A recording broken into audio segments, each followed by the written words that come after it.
Okay. These are all prospects. You pick one, you make your case why that player makes sense for the Jets. I know. Make your case. Oh, man, here we go. So we got a series of prospects. Essentially, like, pick a card, any card. Like, I'm a magician, I'm not. Make your case. Okay. We're going to now have you make your case. You're going to have to make the case for why this player makes sense for the New York Jets.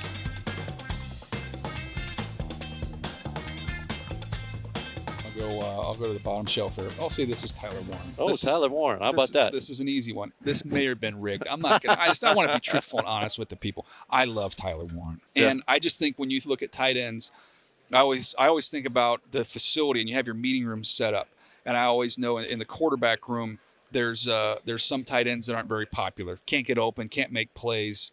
Quarterbacks don't love them. There's other tight ends, the running back room. I hate this tight end. He can't seal the edge. I get him hit in the back every single time I run because he can't block anybody. Tyler Warren's going to be popular in both those rooms. Yeah. He can go make plays down the field for your quarterback in the red zone, that big frame and target wall guys off. And then also in the running back room, like, oh my gosh, let's run to the right. Let's run behind him. He can move people in the run game. So this is a run game, as we've mentioned with the Jets. There's too much talent in the backfield for them not to be better than they are. This is like playing with an extra offensive lineman out there. All right, so we got Mike Green, which I literally could not pick a better player because I think I might be the highest on this guy in draft media. 17 sacks for Marshall this year. I love him when I memorize the exact number of sacks. And pass rush win rate over 20%. I mean, just a freak. He has incredible explosiveness off the ball, good hands. He played at 248 this year, and he's stopped the hell out of the run. Heavy hands, really crashes down hard on pullers. He's got good bend, flexibility. The pass rush production is insane. I mean, if you could trot out the Jermaine Johnson and Will McDonald and Mike Green, and maybe on your NASCAR package on your third and longs, you're going to kick Jermaine in and have Mike Green and Will McDonald streaming off the edges. That's lethal. I mean, absolutely. He is one of the best players in the draft. I think I had him 7th overall on my top 50 big board. He should not fall past the Panthers at 8. You're essentially going to show us how good your argument and debate skills are right now. Oh my God. I mean, we kind of already did this one. He just got the easiest pick. He pulled Mason Graham. Make your case. Go Make ahead. your case. Go ahead. I mean, he is the number one defensive tackle in this class. When you talk about a guy that's pro-ready, has a pro-ready game, efficient hand usage, people are talking about his arm length like it's an issue. When you turn on the tape, he gets his hands from the ground to the man so quick it doesn't matter. Like, he gets his hands on offensive linemen before they get him on him. So it kind of mitigates what people are saying about his arm length. And then when you talk about being a disruptive pass rusher, right, that's the thing that quarterbacks hate the most, interior pass rush. And that's why I think a pairing of him, Mason Graham, and Quentin Williams would be nightmares for offensive linemen. Like, plays with great leverage. He doesn't get moved off the ball on double teams. Like, he's the complete package, right? When you talk about a guy that's pro-ready, that's Mason Graham.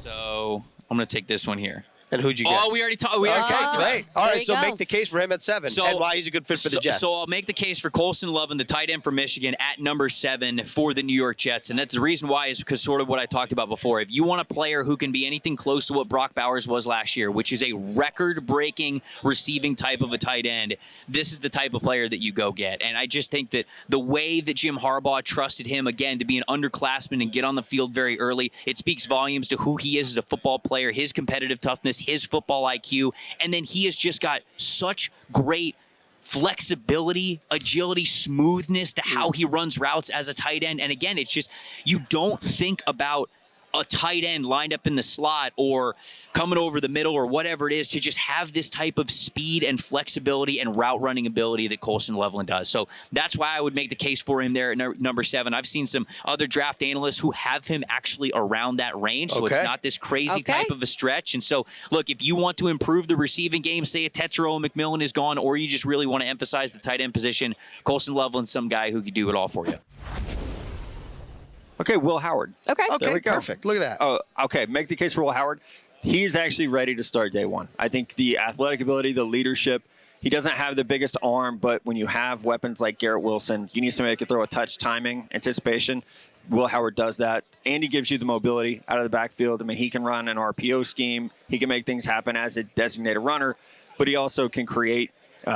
He's just steady as they come. So is he going to be, Joe Burrow, Josh Allen? No, but he could be a really solid starting quarterback in the NFL. There you go. Case made. Case made. Everyone Matt Miller, is- appreciate the time. Everyone is really nailing these. Make your cases. They are. Here we go. I'm going to go right in the middle. What we got here? Here we go. Oh, we got a quarterback. Oh, We got Shadeur Sanders, huh? I like it. The ball placement, the accuracy, the poise that he plays with. But one thing I love about Shadeur and his fit in New York is that he's always been in the limelight. So he's never going to back away from the stage or the bright lights of New York. We're talking about somebody that is the son of Deion Sanders, arguably the greatest athlete that's graced the planet. So he's always been in those pressurized situations. So he would welcome the limelight of New York, but also they have a huge need at quarterback right now. So let's say Shadeur Sanders does somehow miraculously fall to number 7 overall. It'll be a great pick.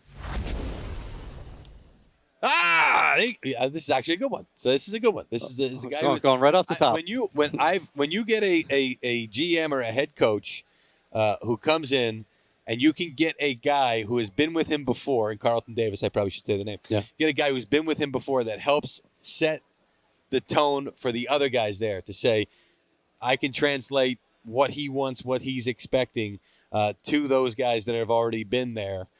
That is extremely helpful. And plus, he's a good player as well. I don't mean to make it just seem like he's an honorary coach, but I like that one. It's a good fit for the Jets right there. There you go. The 3-card Monty.